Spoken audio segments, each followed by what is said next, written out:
Hello friends, welcome to informed voices. உலகத்தோட 7 அதிசயங்களில் ஒன்றான சீன பெருஞ்சுவர் த கிரேட் வால் ஆஃப் சைனாவை பற்றி இந்த வீடியோவில் தெரிஞ்சுக்கலாம். இந்த சீன பெருஞ்சுவர் உலகின் மிகவும் புகழ்பெற்ற நினைவு சின்னங்களில் ஒன்று. இது ஒரு தொடர்ச்சியான சுவர் அல்ல, பல நூறு ஆண்டுகளாக கட்டப்பட்ட பல சுவர்கள் மற்றும் கோட்டைகள் சேர்ந்து உருவானது. வட சீனாவை முழுவதும் கடந்து செல்லும் இந்த சுவர் மனிதர்கள் கட்டிய நீளமான கட்டுமானம் என்று அழைக்கப்படுகிறது. இந்த பெருஞ்சுவரோட கட்டுமானம் கிமு 7ஆம் நூற்றாண்டு த வாரிங் ஸ்டேட்ஸ் காலத்தில் தொடங்கியது. சீனாவை ஒருங்கிணைத்த முதல் பேரரசர் குயின் ஷி ஹுவாங் பழைய சுவர்களை இணைத்து விரிவுபடுத்தினாங்க. மிங் டைனஸ்டி காலத்தில் இப்போ வரைக்கும் காணப்படுற பெரும் பகுதி மீண்டும் கட்டப்பட்டது. இந்த சுவரோட மொத்த நீளம் 21,000 கிலோமீட்டர். இந்த சீன பெருஞ்சுவர் கட்டியதற்கான முக்கிய நோக்கம் வடக்கிலிருந்து வரும் மங்கோலியர் போன்ற குதிரை வீரர்களின் தாக்குதலை தடுக்க, மேலும் வர்த்தகத்தையும் குடியேற்றத்தையும் கட்டுப்படுத்தி புகை சின்னங்கள் மற்றும் அக்னி விளக்குகள் மூலம் தகவல் பரிமாற்றமும் நடைபெற்றது. இது சீன மக்களின் வலிமை, ஒன்றுபாடு மற்றும் உறுதியின் அடையாளமாக இருக்கும்.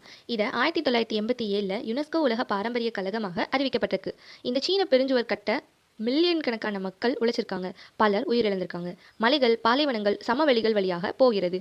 இந்த சீன பெருஞ்சுவர் மனித முயற்சியின் மகத்துவத்தை நினைவூட்டும் ஒரு அற்புதமான சின்னம். தேங்க்யூ.